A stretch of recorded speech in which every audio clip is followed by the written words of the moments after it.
Everyone.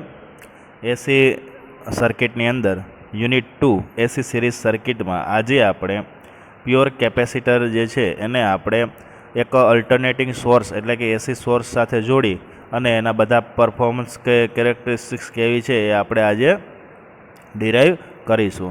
આપણે previous લેક્ચરની અંદર purely resistive circuit અને પ્યોરલી ઇન્ડક્ટિવ સર્કિટ વિશે ડિસ્કસ કરી હતી।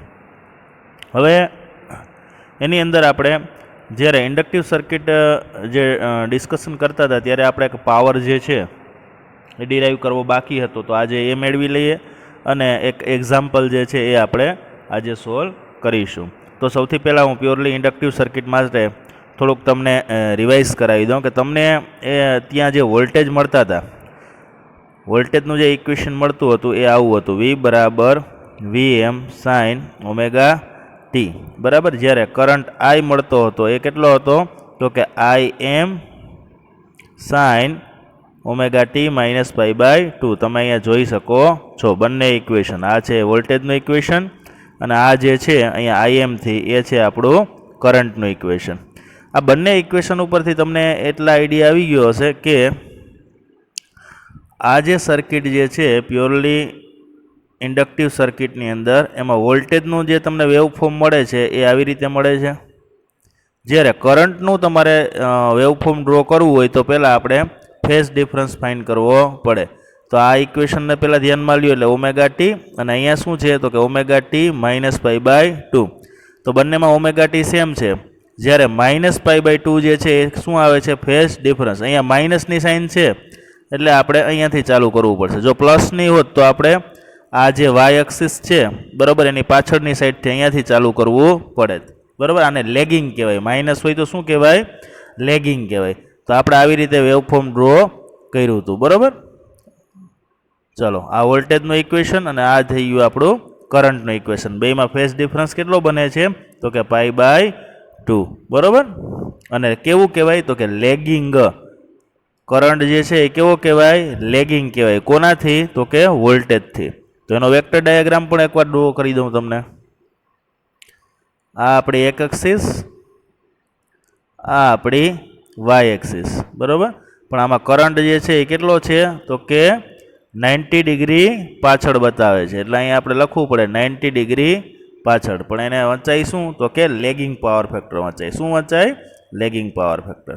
ચાલો હવે આપણે પાવરનું ઇક્વેશન અહીંયા મેળવવું હોય તો આપણે શું કરી શકીએ, સૌથી પહેલાં જોઈએ પાવર P બરાબર V ગુણ્યા I લખી શકો બરાબર। હવે Vનું જે છે એ ઇક્વેશન મૂકવાનું અને Iનું જે છે એ ઇક્વેશન આપણે અહીંયા મૂકવાનું। V બરાબર આપણે શું લઈ શકીએ VM સાઇન ઓમેગા ટી, જ્યારે I બરાબર શું લઈ શકીએ તો કે IM sine omega T minus pi by 2। ચલો હવે બંનેમાંથી આપણે VM અને IM બે ભેગા કરી દઈએ એક જગ્યાએ, આ VM અને IM બરાબર। જ્યારે sine omega T into sine omega T minus pi by 2 જે તમે અહીંયા જોઈ શકો છો બરાબર। જોઈ લો આટલું ઇક્વેશન એટલે તમને આઈડિયા આવશે। ચાલો એના પછી આપણે આગળ વધીએ તો VM IM જે છે સાઇન ઓમેગા ટી અહીંયા સુધી એમને રાખીએ આપણે, આ જે ટર્મ જે છે, અને આ સાઇન ઓમેગા ટી જે છે માઇનસ પાઈ બાય 2 એનું શું થઈ જશે તો કે મેથ્સના ફોર્મ્યુલા મુજબ માઇનસ કોસ ઓમેગા ટી થઈ જશે બરાબર। આ માઇનસની સાઇન જે છે હવે આપણે શું કરીએ બહાર કાઢી લઈએ, અહીંયા બહાર લઈ લઈએ એટલે minus VM IM sine omega T into cos omega T આવું આપણે લખી શકીએ। એના પછી જોવામાં આવે તો sign omega T into cos omega T એના બરાબર આપણે શું લખી શકીએ તો કે મેથ્સની ફોર્મ્યુલા મુજબ તમે એને આવું લખી શકો સાઇન 2 ઓમેગા ટી બાય 2 આવું આપણે લખી શકીએ। શું કામ કે જો મેથ્સનું ફંક્શન છે કોઈ જગ્યાએ સાઇન 2 થીટા હોય ત્યારે આપણે કેવું લખી શકીએ તો કે 2 સાઇન થીટા કોસ થીટા એવું લખી શકતા હોય, તો અહીંયા sign omega T into cos omega T બરાબર આપણે શું લખી શકીએ તો કે સાઇન 2 ઓમેગા ટી બાય 2 આવું આપણે લખી શકીએ। એ આપણે અહીંયા મૂકી દેવાનું છે। ચાલો આ ફોર્મ્યુલાની અંદર આપણે મૂકી દઈએ તો VM IM બરાબર, પછી આ ઇક્વેશન મૂકી દઈએ સાઇન 2 ઓમેગા ટી બાય 2 જે અહીં તમે જોઈ શકો। ચલો આ ઇક્વેશન અહીંયા સુધી સમજાઈ ગયું, જોઈ લ્યો એકવાર।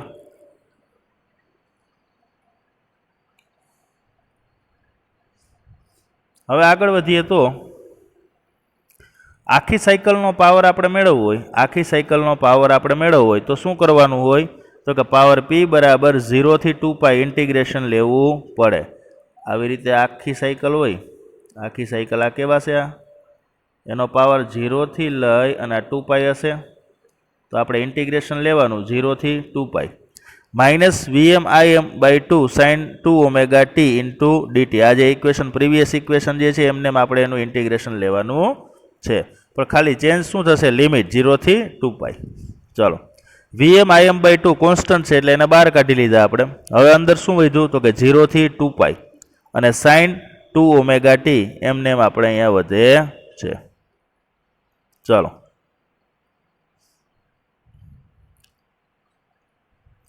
હવે આપણે શું થશે કે હવે 0 થી 2π sin 2ωt dt બરાબર આપણે 0 થઈ જશે। તમે અહીંયા લિમિટ મૂકશો, sin 2π મૂકો તોય 0 થાય, sin 0 મૂકો તોય 0 થાય।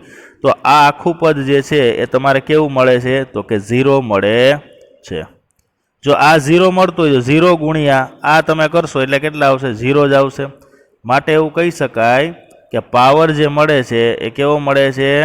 0 મળે છે। આ સર્કિટનો પાવર કેટલો મળે છે? 0 મળે છે, બરોબર। જ્યારે રેઝિસ્ટિવ સર્કિટ હતી તો એનો પાવર કેટલો મળતો હતો? તો કે P બરાબર V × I આવો પાવર એનો મળતો હતો, પણ કેવો? તો કે RMS પાવર। સમજાઈ ગયું? ત્યારે આપણે RMS પાવર મળતો હતો। જ્યારે ઇન્ડક્ટિવ સર્કિટની અંદર પાવર કેવો મળે છે? તો કે 0 મળે છે, બરોબર। જોઈ લ્યો તમે।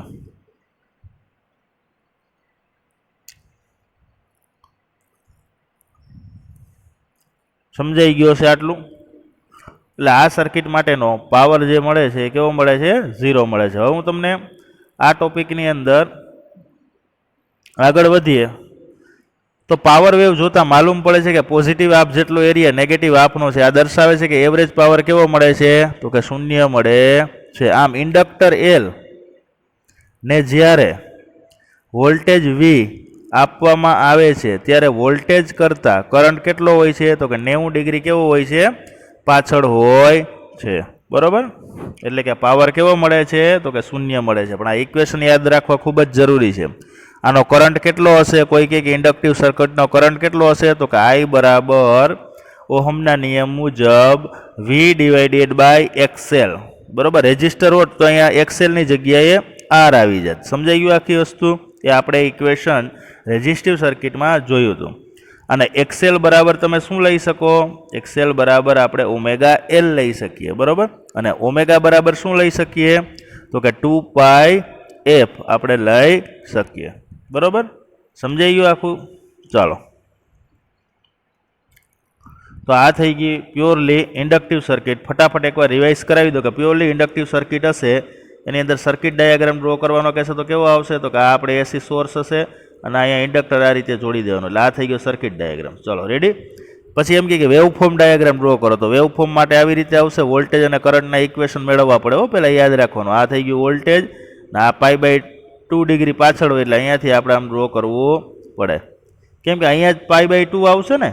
આ જે છે π/2 અહીંયા આવશે, અહીંયા હોય પાઈ આવે, બરાબર। એટલા માટે આ થઈ ગયું વેવ ફોર્મ। અને એના પછી વેક્ટર ડાયાગ્રામ જો ડ્રો કરવાનું કહે તો તમારે આમ ડ્રો કરવાનો વોલ્ટેજ અને અહીંયા ડ્રો કરવાનો કરંટ। ચલો સમજાઈ ગયું? અને આ બંને વચ્ચેનો એંગલ કેટલો આવશે? 90 ડિગ્રી। જ્યારે આનો પાવર કેટલો આવે? તો કે પાવર P બરાબર મળે છે 0, બરોબર। સમજાઈ ગયું? ઇન્ડક્ટિવ સર્કિટની બધી વસ્તુ આપણને સમજાઈ ગઈ।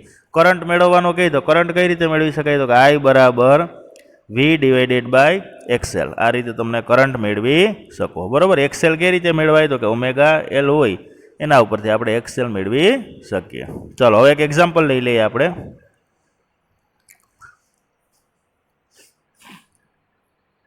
શાંતિથી પહેલાં આપણે રકમ વાંચવાની કે એના અંદર શું મેળવવાનું છે। 0.3 હેનરી, હેનરી એટલે ઇન્ડક્ટર આપેલું છે, બરોબર। એટલે કે પ્યોરલી ઇન્ડક્ટિવ સર્કિટ થશે। શું કામે? અહીંયા 0.3 હેનરી છે। ઇન્ડક્ટરનો યુનિટ શું છે? હેનરી છે। ઇન્ડક્ટિવ રિએક્ટન્સનો યુનિટ પણ શું છે? તો કે હેનરી છે, બરોબર। તો ઇન્ડક્ટર આપેલું છે 0.3 હેનરીના શુદ્ધ ઇન્ડક્ટરને 400 વોલ્ટ 50 હર્ટ્ઝના એસી સપ્લાય સાથે જોડવામાં આવે છે. વોલ્ટેજ કેટલો છે? 400, બરોબર. અને 50 હર્ટ્ઝ જે છે એની ફ્રીક્વન્સી છે, એની સાથે જોડવામાં આવે છે. તો આપણે શું કરવાનું છે? ઇન્ડક્ટરમાંથી પસાર થતા કરંટનું સૂત્ર લખવાનું છે. શું કરવાનું છે? ઇન્ડક્ટરમાંથી પસાર થતા કરંટનું સૂત્ર લખો અને આરએમએસ કરંટની કિંમત પણ શોધો. એક આરએમએસ કરંટ ફાઇન્ડ કરવાનો છે અને બીજી વસ્તુ ફાઇન્ડ કરવાની છે કે આપણે શું કરવાનું છે? કરંટનું સૂત્ર. તો પહેલાં તો આપણે એ ખબર હોવી જોઈએ કે વોલ્ટેજનું ઇક્વેશન કેવું મળતું હતું? V બરાબર VM સાઇન ઓમેગા ટી, આવું આપણે ઇન્ડક્ટિવ સર્કિટ માટે મળતું હતું. જ્યારે કરંટનું ઇક્વેશન I બરાબર IM sine omega T minus π/2, આવું ઇક્વેશન તમને મળતું હતું. આ ઇક્વેશનની અંદર સૌથી પહેલાં આપણે IM ફાઇન્ડ કરી લેશું અને અહીંયા ઓમેગા જે છે એ ફાઇન્ડ કરી લેશું. એટલે આ ઇક્વેશન આપણે આખું મળી જશે. કઈ વસ્તુ ફાઇન્ડ કરવાની? એક આપણે IM મેળવવાનો અને એક આપણે ઓમેગા મેળવવાનો. એટલે આ આપણું કરંટનું સૂત્ર જે છે એ આપણને મળી જાય. ચલો, સમજાઈ ગયું? તો સૌથી પહેલાં હું શું મેળવીશ? તો કે આપણે જે વસ્તુ આપેલી છે એ જોઈ લઈએ. ઇન્ડક્ટર આપી દીધું છે, વોલ્ટેજ આપી દીધા છે, ફ્રીક્વન્સી આપી દીધી છે. હવે મેક્સિમમ વોલ્ટેજ મેળવવામાં આવે છે. VM મેળવવા હોય તો કઈ રીતે મેળવી શકાય? તો કે આરએમએસ વેલ્યુ 400 એને ગુણ્યા √2, બરોબર. એટલે આનો જવાબ જે આવે છે કેટલો આવે છે? 565.7 આવે છે, બરોબર. એના ઉપરથી આપણે હવે એક્સેલ મેળવી લઈએ. એક્સેલ બરાબર ઓમેગા એલ, જે આપણે હમણાં પ્રીવિયસ લેક્ચરમાં થોડી વાર પહેલાં ડિસ્કસ કર્યું હતું. એક્સેલ બરાબર ઓમેગા એલ અને ઓમેગા બરાબર તમે શું લખી શકો? તો કે 2πf, આવું આપણે લખી શકીએ. તો 2 બરોબર, પછી પાઈ એટલે 3.14, એફ એટલે ફ્રીક્વન્સી એટલે 50 અને ઇન્ડક્ટર આપી દીધું એટલે 0.3. તો આનો જવાબ કેટલો આવે છે? 94.25.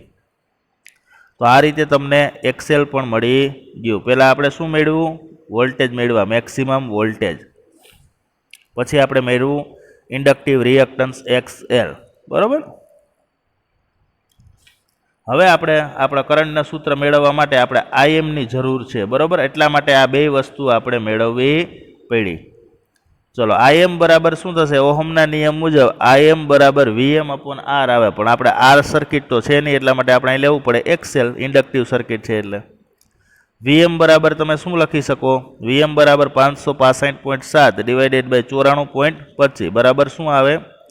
આ બેયનું કરો એટલે તમને 6 એમ્પિયર જે છે તમને આન્સર મળે છે. ચલો, ઓમેગા બરાબર હવે શું લખી શકીએ?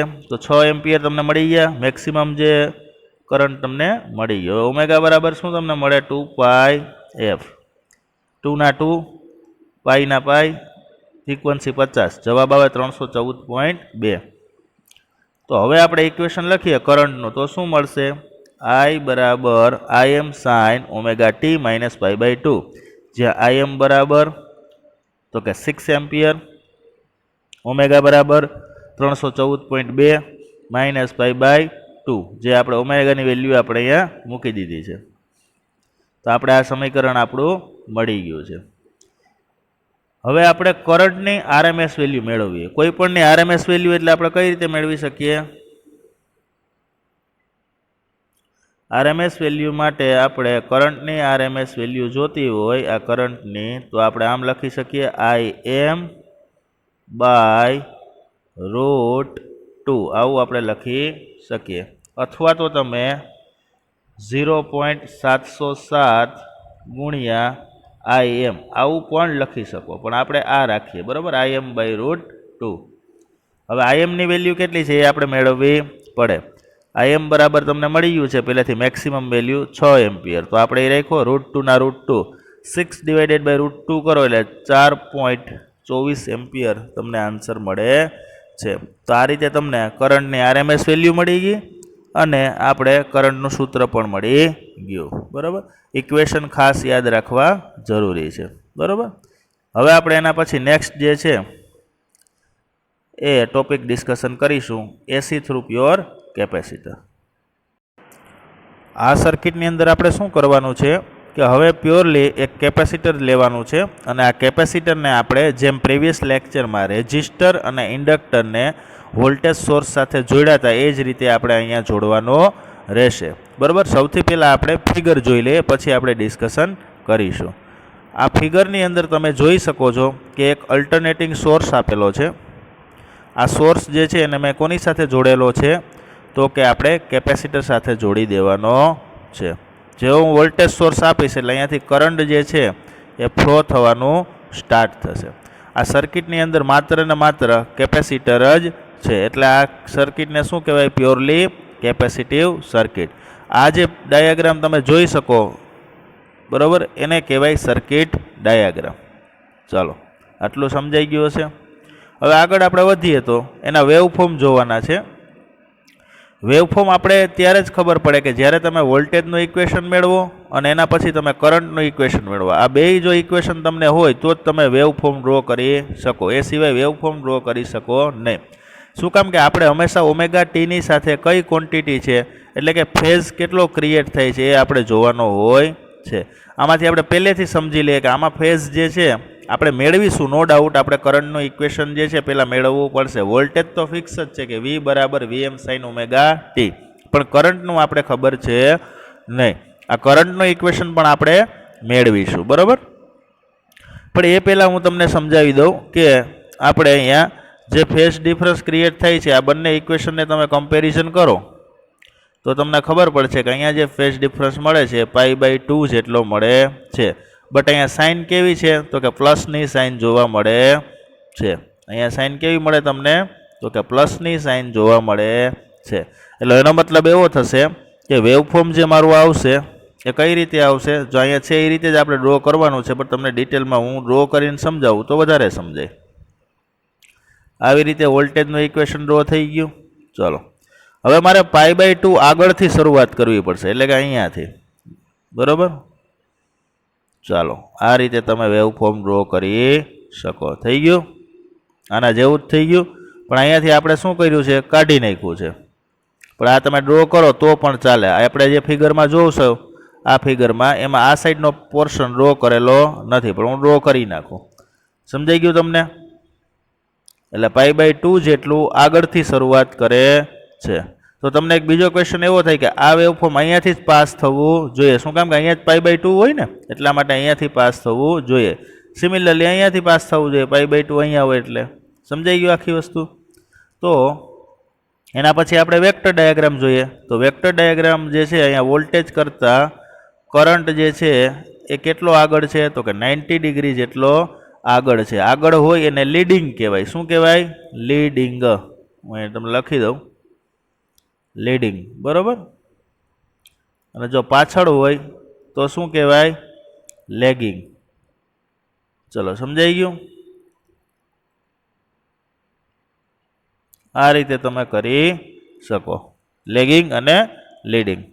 પણ આપણે સૌથી પહેલાં કરંટનું ઇક્વેશન ફાઇન્ડ કરવું જરૂરી છે. આપણી પાસે કરંટનું ઇક્વેશન હશે નહીં. બધામાં આપણે વોલ્ટેજ આપેલા હતા બરાબર. કરંટનું ઇક્વેશન આપણે દરેક વખતે મેળવતા હતા. જેવી રીતે જેમ કે રેઝિસ્ટિવ સર્કિટ હતી તો એમાં આપણે મેળવ્યું હતું I બરાબર, રેઝિસ્ટિવ સર્કિટ હતી ત્યારે એમાં આપણને કરંટનું ઇક્વેશન શું મળ્યું હતું? I બરાબર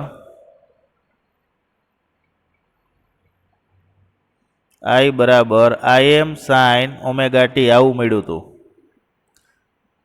જ્યારે આપણે ઇન્ડક્ટિવ સર્કિટમાં I બરાબર Im sin omega T minus π/2 આવું મળ્યું હતું. હવે આપણે મેળવશું કરંટનું ઇક્વેશન કોના માટે?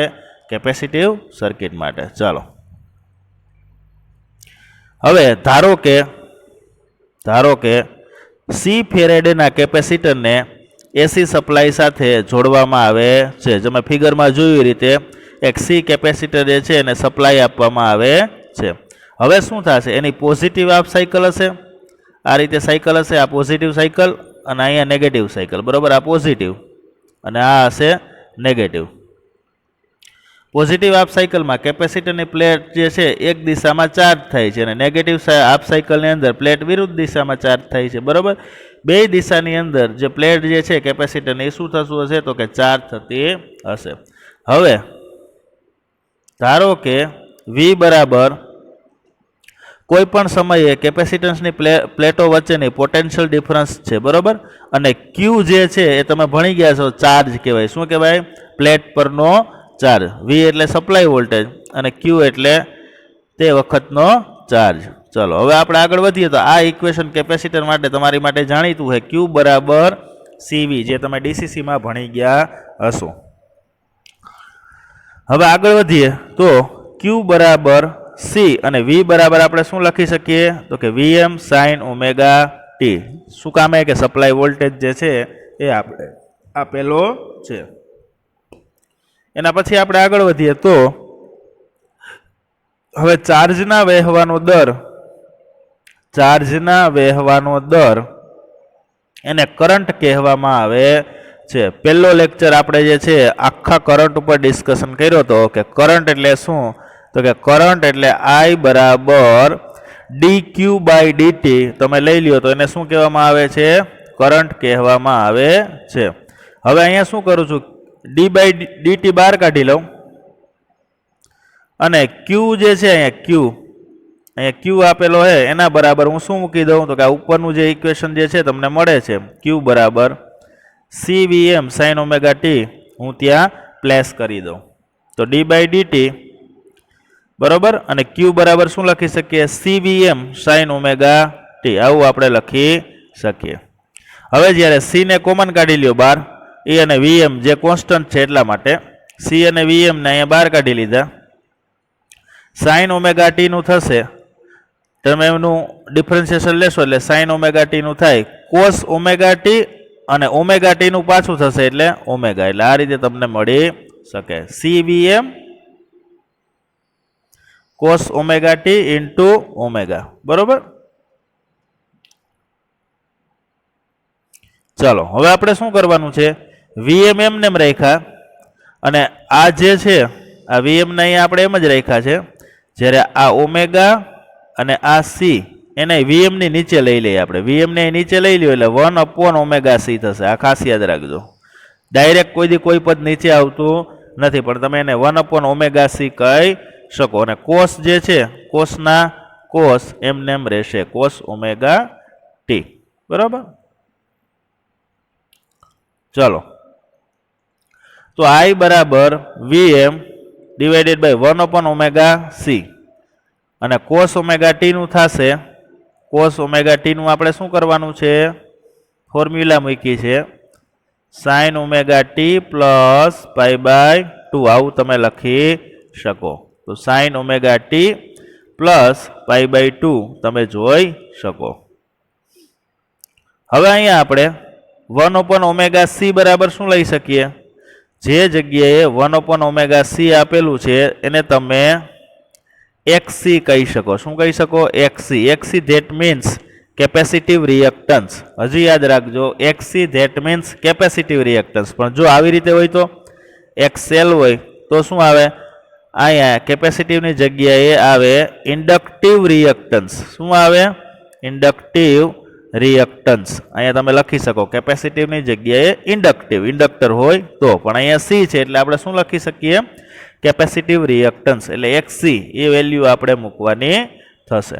ચલો તો 1/ωc બરાબર આપણે XC લઈએ તો આપણે જે ઇક્વેશન મળે છે એ કેવું મળે છે? I બરાબર Vm/XC sin omega t plus pi by 2, બરોબર. અને જ્યારે sin omega t plus pi by 2 ની કિંમત 1 થાય ત્યારે કરંટ કેવો થશે? મહત્તમ થશે. અહીંયા તમે વેલ્યુ કેટલી મૂકશો? આખા બરાબર 1 મૂકી દો ત્યારે કરંટની કિંમત કેવી આવે? મેક્સિમમ આવે, Im. તો અહીંયા આ જે ઇક્વેશન જે છે Vm/XC એની જગ્યાએ શું મૂકી દેવાનું? Im મૂકી દેવાનું. તો જે નવું ઇક્વેશન મળે છે એ કેવું મળે છે? I બરાબર Im sin omega t plus pi by 2 તમને મળે છે. તો વોલ્ટેજનું ઇક્વેશન શું હતું? તો કે વોલ્ટેજ તો આપણે આપતા જ હતા, V બરાબર Vm sin ઓમેગા ટી. આવું આપણને વોલ્ટેજનું ઇક્વેશન મળતું હતું. કરંટનું ઇક્વેશન તમને અહીંયા આવું મળે છે, I બરાબર Im sin omega T plus pi by 2. હવે બંનેમાંથી ફેઝ ડિફરન્સ કેટલો થશે? આમાંય ઓમેગા ટી છે, આમાંય ઓમેગા ટી છે, આની સાથે પ્લસ પાઈ બાય 2 છે, તો ડિફરન્સ કેટલો થાય ફેઝ ડિફરન્સ? તો કે પાઈ બાય 2. આટલો ડિફરન્સ તમને જોવા મળે છે. પણ કેવો? તો કે લીડિંગ ડિફરન્સ. કેવો કહેવાય? લીડિંગ, આગળ. બરોબર? એટલે આના ઉપરથી તમને એવું ખ્યાલ આવે છે કે આ સમીકરણ દર્શાવે છે કે કેપેસિટરમાંથી વહેતો પ્રવાહ વોલ્ટેજ કરતાં 90 આગળ છે, જે આપણે ડાયાગ્રામમાં જોઈ શકીએ છીએ. સમજાઈ ગયું આખી વસ્તુ? સૌથી પહેલાં વોલ્ટેજનું ઇક્વેશન મેળવવાનું, જે આપણે આપેલું જ હોય, V બરાબર Vm sin ઓમેગા ટી, અને પછી દરેક માટે કરંટનું ઇક્વેશન પહેલાં મેળવી લેવું જરૂરી છે. તો I બરાબર Im sin ઓમેગા ટી એવું તમે લખી શકો. ચલો ડાયાગ્રામ જોઈ લ્યો બધા ફરી પાછો. સર્કિટ ડાયાગ્રામ આવી જવો જોઈએ. જ્યારે તમે જીટીયુમાં લખો ત્યારે સર્કિટ ડાયાગ્રામ આવી જવો જોઈએ, વેવફોર્મ ડાયાગ્રામ આવી જવો જોઈએ, અને વેક્ટર ડાયાગ્રામ આવી જાય. એટલે તમારી કેપેસિટિવ સર્કિટ જે છે એ પૂરી. હવે આ સર્કિટ માટે સૌથી પહેલાં આપણે હવે પાવર મેળવીએ. તો પાવરનું ઇક્વેશન જે છે બધા માટે કોમન રહેશે. પાવર P બરાબર V ગુણ્યા I થશે. હવે V અને I ની કિંમત જે છે એ તમારે મૂકી દેવાની. ચલો V બરાબર આપણે શું મળ્યું હતું? તો કે આપણે આપેલા જ છે Vm sin ઓમેગા ટી. એવી જ રીતે I બરાબર આપણને શું મળે છે? Im sin omega T plus pi by 2. Vm Im એક જગ્યાએ ભેગા કરી દઈએ અને sin ભેગા કરી દઈએ તો sin ઓમેગા ટી થશે અને sin omega T plus pi by 2 થશે, જે તમે અહીંયા જોઈ શકો છો. ચાલો હવે શું થશે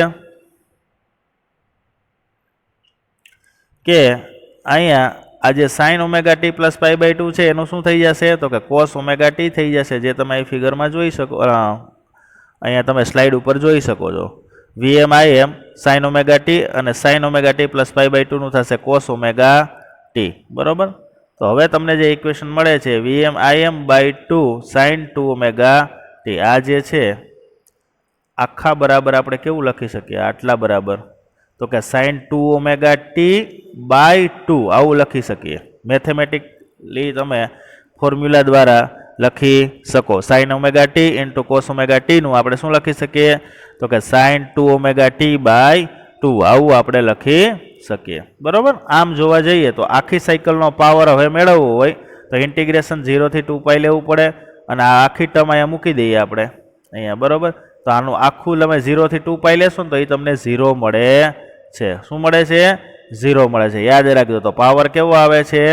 0. શું કામ કે આખી સાયકલ માટેનું ઇન્ટિગ્રેશન લેશો ને એટલે તમને આનો જવાબ જે મળશે ને એ 0 મળશે. બરોબર?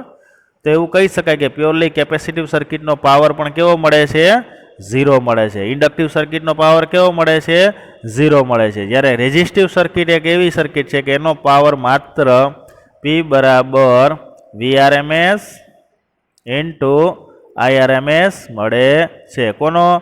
માત્ર ને માત્ર રેઝિસ્ટિવ સર્કિટનો. તો આપણે અત્યાર સુધીમાં 3 સર્કિટ ડિસ્કશન કરી ગયા, એ હું તમને ખાલી એનો ઓવરવ્યૂ આપી દઉં. એક આપણે ભણ્યા રેઝિસ્ટિવ સર્કિટ, એના પછી આપણે ભણ્યા ઇન્ડક્ટિવ સર્કિટ, અને એના પછી ભણ્યા આપણે કેપેસિટિવ સર્કિટ. રેઝિસ્ટિવ સર્કિટ જે છે બરોબર, એની અંદર વોલ્ટેજ અને કરંટ બે કેમાં હતા? તો કે ફેઝમાં હતા, આ રીતે. બરોબર? જ્યારે ઇન્ડક્ટિવ સર્કિટની અંદર કેવી રીતે હતું? તો કે વોલ્ટેજ આવી રીતે હતા, જ્યારે કરંટ જે છે તમારો લેગિંગ હતો. બરોબર? કેટલી ડિગ્રી? તો કે 90 ડિગ્રી. ચલો જ્યારે કેપેસિટિવ સર્કિટની અંદર તો કે તમારા વોલ્ટેજ કરતાં કરંટ જે છે એ કેટલો હતો? 90 ડિગ્રી લીડિંગ હતો. સમજાઈ ગયું? તો આ રીતે આપણે RLC સર્કિટના ત્રણેયનો વેક્ટર ડાયાગ્રામ તમને આઈડિયા આવી ગયો. બરોબર? હવે આના બેના ઇક્વેશન લખવાના કે તો V અને I ના ઇક્વેશન કેવા આવે? તો કે V બરાબર અહીંયા તમે લખી શકો Vm sin omega T, I બરાબર Im sin ઓમેગા ટી. શું કામ કે કોઈ પણ ફેઝ ડિફરન્સ નથી. જ્યારે આનું ઇક્વેશન લખવાનું કહે તો V બરાબર Vm sin ઓમેગા ટી આવશે, જ્યારે I બરાબર Im sin omega T minus pi by 2 તમે લખી શકો, અને અહીંયા લખી શકો પ્લસ પાઈ બાય ટુ, બરાબર. અહીંયા પ્લસ પાઈ બાય ટુ, અહીંયા માઇનસ પાઈ બાય ટુ. અહીંયા કરંટ જે છે એ આગળ છે, બરાબર. અહીંયા કરંટ જે છે એ પાછળ છે. ચલો, આ રીતે આપણે ત્રણે ત્રણ સર્કિટ ડિસ્કશન કરી. Thank you.